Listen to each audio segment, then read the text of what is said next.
So I promised you two videos to unlock or unpick the chariot, and here's the second one. I'm not saying that this is the only way to understand the chariot.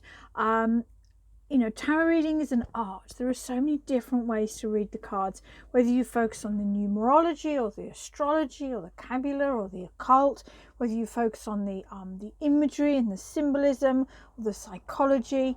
There are so many different ways. So just, if any of this helps you, fantastic, take it. If you just find it confusing and not helpful, fair enough, park it for another time. But one of the ways to understand the chariot is to see how it is the sum of all the cards that have been before. So there we have our chariot driver. And, I think for me, there is a link here with the magician, with the wand. The charioteer is carrying a wand. Then we have the link with the high priestess, with the black and the white pillars and the black and the white sphinx. We have the link with the high priestess, with the starry headdress and the starry canopy. We have the link with the emperor, with the concrete-like throne and the concrete-like chariot. The link with the Hierophant is the triad, the two sphinxes and the charioteer, and the Hierophant and the two monks at the front. And the link with the lovers is, to me, very much the lovers is about masculine and feminine coming together in union.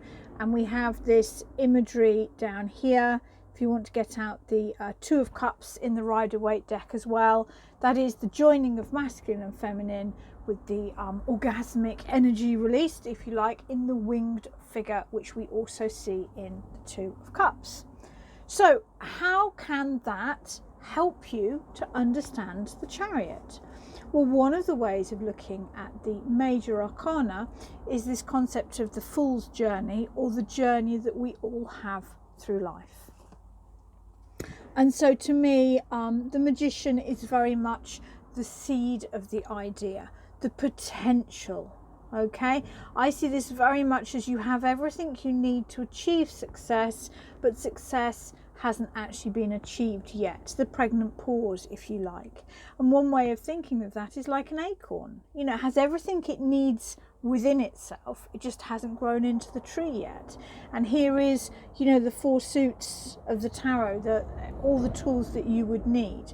So in the journey of life, not to put too firm a point on it, to me, this represents the sperm, the egg, the coming together, that moment when, the sperm fertilizes the egg and you become a potential human being, if you like.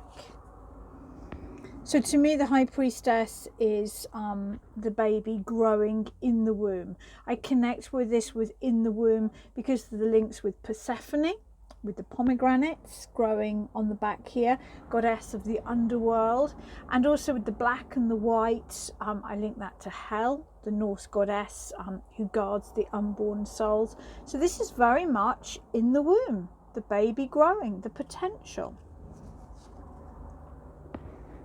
And then we have the Empress, the mother giving birth, the main caregiver for the baby in the early years. To me, the Empress has no boundaries. And excuse me, having had 4 children myself, in those early months, mother, baby, baby, mother, where do I end? Where does the baby begin? It was hard to tell. I can remember in the early months having the baby in the sling, and it almost felt like the baby hadn't been born somehow. It was still a part of me. That intimate relationship at the beginning of life. It's usually the mother, but not always, but the mother figure. And then we have the father figure. Now, the Empress to me has no boundaries, very much just giving as the baby needs it. There comes a point in a child's life, usually about 18 months, when that word no has to be used. When your child is sticking a a knife in the plug socket, or running out across the road, or eating their 50th bag of crisps. The word no has to be used. Now, we associate that with the father figure, but it does not have to be male, it does not have to be a father. But to me, the emperor is that time in your life when you have to start to have rules and restrictions applied to you for your own safety and to fit into family life or society, whatever it might be. So the father figure rules society. Then we have the Hierophant, the wisdom keeper, the teacher, the organisations. Typically, this would be going to school. I mean, my kids don't go to school, but they have teachers. We all have teachers. So this is about stepping out of the family and learning. And then we have the Lovers. To me, that is young love, but also that time in life, which will come at different times for all of us, when romantic partners become more important than parents. You know, there's a time in our lives when, hopefully, if you've got a supporting and loving family, your parents dominate your life. They are the centre of your existence. You come home and you are glad to be with them. And then there comes a time when hormones kick in and your own romantic relationships start to take over. Obviously, timelines are wobbly here. For some people this is much later, for some much earlier. But this is when you mature sexually and your parents are no longer these godlike defining figures, but your family. And then we move on to the Chariot. To me, this is sort of, 17 to 23, I suppose, most likely. This is a complete person. You've been through all those stages. You know, you've had that early caregiving, hopefully, from a mother with no boundaries to the love. You've moved into discipline where you're expected to go to bed at a certain time, where you're expected to do certain things for the good of the family. You've moved out of the family to learn from the wider society, perhaps the school, maybe not. You've moved out. You've formed close romantic bonds, may or may not be sexual, that are becoming more important than your parents. And here you are.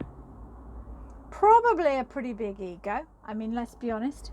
He has chips on his shoulders there. A persona. I can remember at this age myself, I had quite a persona that I created.